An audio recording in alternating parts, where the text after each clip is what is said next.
ఓం శ్రీ తులస్యే నమః. భక్తులందరికీ నమస్కారం. తెలుగు కథల ఛానల్కి తిరిగి స్వాగతం. నిన్నటి అధ్యాయంలో మనం బలి చక్రవర్తి దానగుణం, ఆకాశ దీపం ప్రాముఖ్యత గురించి తెలుసుకున్నాం.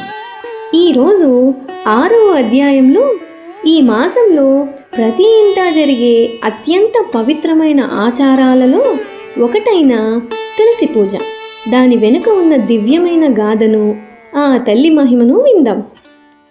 తులసి కేవలం ఒక మొక్క కాదు, ఆమె సాక్షాత్తు శ్రీ మహాలక్ష్మి స్వరూపం.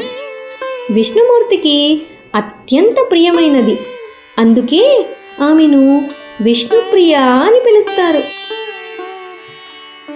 పూర్వం జలంధరుడు అనే రాక్షసరాజు ఉండేవాడు. అతను శివుని 3వ కంటి నుండి పుట్టినవాడు కావడంతో అపారమైన శక్తి సంపన్నుడు. అతని భార్య పేరు బృంద. ఆమె మహాపతివ్రత, శ్రీ మహావిష్ణువు భక్తురాలు కూడా. ఆమె పాతివ్రత్య మహిమ వల్లే జలంధరుడు ముల్లోకాలలో అజేయుడిగా నిలిచి దేవతలను, ఋషులను హింసించసాగాడు. జలంధరుని అరాచకాలను భరించలేని దేవతలు శ్రీ మహావిష్ణువును శరణు వేడారు. బృందా పాతివ్రత్యానికి భంగం కలిగిస్తేనే జలంధరుని సంహరించడం సాధ్యమని గ్రహించిన విష్ణువు ఒక మాయా నాటకాన్ని ప్రారంభించాడు. ఆయన జలంధరుడి రూపం ధరించి బృందా ముందు ప్రత్యక్షమయ్యాడు. తన భర్తే వచ్చాడని భ్రమపడిన బృంద ఆయనకు సేవలు చేయడంతో ఆమె పాతివ్రత్య వ్రతానికి భంగం కలిగింది.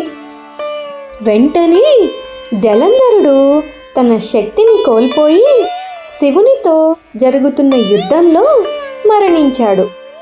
జరిగిన మోసాన్ని గ్రహించిన బృంద శోకంతో విష్ణువును, నీవు కూడా భార్యావియోగం అనుభవించి పాషాణంగా మారిపో అని శపించింది. ఆ తరువాత ఆమె అగ్నిలో దూకి ఆత్మాహుతి చేసుకుంది.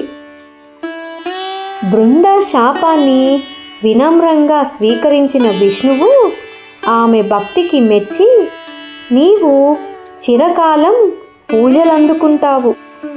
నీ బూడిద నుండి పుట్టిన మొక్క తులసిగా ప్రసిద్ధి చెందుతుంది. నేను శాలిగ్రామ రూపంలో ఎల్లప్పుడూ నీతోనే ఉంటాను. తులసీదళం లేకుండా నాకు చేసే ఏ పూజ కూడా సంపూర్ణం కాదు అని వరం ప్రసాదించాడు. ఈ పవిత్రమైన మాసంలో తులసి పూజకు విశిష్టమైన ప్రాముఖ్యత ఉంది. శ్రీ మహావిష్ణువు యోగ నిద్ర నుండి మేల్కొన్న తరువాత కార్తీక శుద్ధ ద్వాదశి రోజున తులసికి విష్ణు స్వరూపమైన శాలిగ్రామంతో లేదా ఉసిరి కొమ్మతో వివాహం జరిపించే సాంప్రదాయం ఉంది. దీనినే తులసి వివాహం లేదా క్షీరాబ్ది ద్వాదశి అని అంటారు. తులసి మొక్క వేరులో విష్ణువు, మధ్యలో సకల దేవతలు, పైభాగంలో వేదాలు కొలువై ఉంటాయని నమ్మకం. అందుకే ఒక్క తులసిని పూజిస్తే సర్వదేవతలను ఆరాధించినంత పుణ్యం లభిస్తుంది. పరిశుద్ధమైన భక్తికి, పవిత్రతకు భగవంతుడు కూడా తల వంచుతాడని ఈ కథ మనకి తెలియచేస్తుంది. తులసి పూజ మన జీవితంలోకి సానుకూల శక్తిని తీసుకువచ్చి మనస్సును, శరీరాన్ని స్వచ్ఛంగా ఉంచుతుంది. భక్తులారా, ఈ కార్తీక మాసంలో ప్రతిరోజు ఉదయం, సాయంత్రం తులసి కోట వద్ద దీపం వెలిగించి ప్రదక్షిణలు చేసి ఆ తల్లి అనుగ్రహాన్ని పొందండి. శ్రీ మహావిష్ణువు మరియు లక్ష్మీదేవిల ఆశీస్సులు మీ కుటుంబంపై ఎల్లప్పుడూ ఉండాలని కోరుకుంటున్నాను.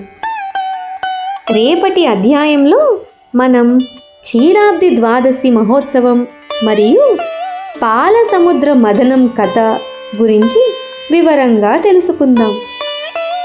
ధన్యవాదాలు. మీకు ఈ కథ నచ్చితే లైక్ చేయండి, మీ ఆత్మీయులతో షేర్ చేయండి మరియు తెలుగు కథల ఛానల్ని సబ్స్క్రైబ్ చేయడం అస్సలు మర్చిపోకండి. మరొక అధ్యాయంతో రేపు కలుద్దాం. ఓం నమో భగవతే వాసుదేవాయ.